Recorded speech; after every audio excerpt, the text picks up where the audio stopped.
Why are Gulf Arabs investing in so many flashy projects? Mostly, to grow out of Dutch disease. Dutch disease, or the resource curse, refers to an imbalance in the economic structure. We've described before the economy as a structure made up of three factors: land, labor, and capital. Land is resources and energy. Money and machines make up capital. Manpower provides the labor. On those axes, we plot an envelope of possibilities, made up of the interaction between each of those factors. When one axis grows too big, the others grow as well. Otherwise, the envelope of possibilities will shrink. Their growth moves the economy perpetually, in a dynamic equilibrium. When land grows too big, too fast, we get a resource curse. This can happen after an oil discovery. Oil unlocks so much energy that it expands what land can do. It floods so much money that it destabilizes capital.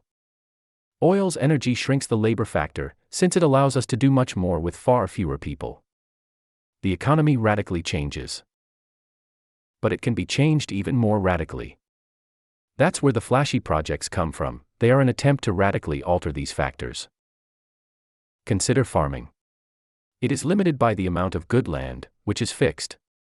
Or, consider financial services. They are limited by the availability of labor and capital. This is what the Arabs are betting against. Those limits are not really fixed. New technologies can expand them. In farming, we can create new land. We did it before, when we invented terracing. It opened up mountain slopes for farming. Nowadays, we expand hydroponics. When we grow food in buildings, we're stacking up farmland on top of one another. In services, capital substitutes for labor.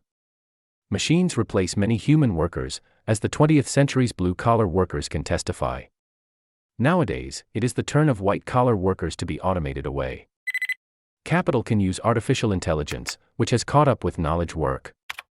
Even simple productivity tools can have a dramatic impact, as shown by Twitter, which manages to work well with less than 20% of its workforce. This is why the Gulf countries are doing so many flashy projects. With new technologies, capital may expand land, substitute for labor, and expand the envelope of possibilities. It's a risk.